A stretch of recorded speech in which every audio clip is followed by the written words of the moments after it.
சென்ற முறை கடந்த சில மாதங்களுக்கு முன்பு நடிகர் விஜய் அவர்கள் நாமக்கல்ல வந்திருந்தார். நாமக்கலுக்கு நடிகர் விஜய் அவர்கள் வந்தபோது திமுக தேர்தல் அறிக்கையிலே சுப்ராயன் அவர்களுக்கு மணிமண்டபம் கட்டப்படும், அது கட்டப்படவில்லை, அதுக்கான எந்த முகாந்திர பணியும் செய்யவில்லை என்று ஒரு அப்பட்டமான பொய்யை சொன்னார். அவர் சொன்னாரா அல்லது அவருக்கு எழுதி கொடுத்தவர்கள் அப்படி எழுதி கொடுத்தார்களோ என்று தெரியவில்லை. ஏனென்றால் அவருடைய பிரச்சாரத்திலே இந்த மண்டபத்தை குறிப்பிட்டு அவர் பேசினார். இது தேசிய நெடுஞ்சாலையில இருக்கிறது. பத்திரிகையாளர் அனைவரும் இதை நீங்கள் பார்க்கிறீர்கள். அழகாக கட்டப்பட்டிருக்கிறது.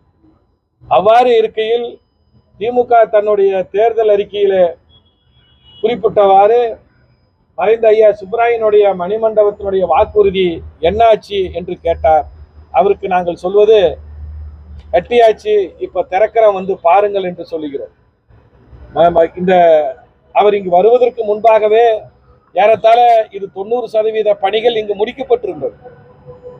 இப்படி ஒரு பிரதான சாலையிலே கட்டப்பட்டிருக்கிற ஒரு மணிமண்டபத்தை கூட அவர் ஆராயாமல் ஏதோ திராவிட முன்னேற்ற கழகம் தன்னுடைய தேர்தல் வாக்குறுதியை நிறைவேற்றவில்லை என்பது போல் பேசினார்.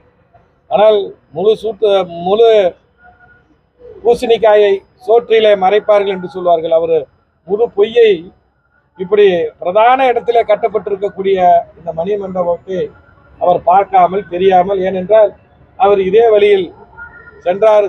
அவருடைய கட்சி தோழர்களை கேட்டிருந்தாலும் கூட சொல்லியிருக்கலாம், அவர்களும் சொல்லியிருப்பார்கள். பிரதான இடத்திலே கட்டப்பட்டிருக்கக்கூடிய மண்டபம். ஆகையால் திராவிட முன்னேற்ற கழகம் தனது தேர்தல் அறிக்கையில சொன்ன ஒவ்வொன்றையும் செய்து காட்டியிருக்கிறது என்பதற்கு இது ஒரு மிகப்பெரிய அடையாளம்.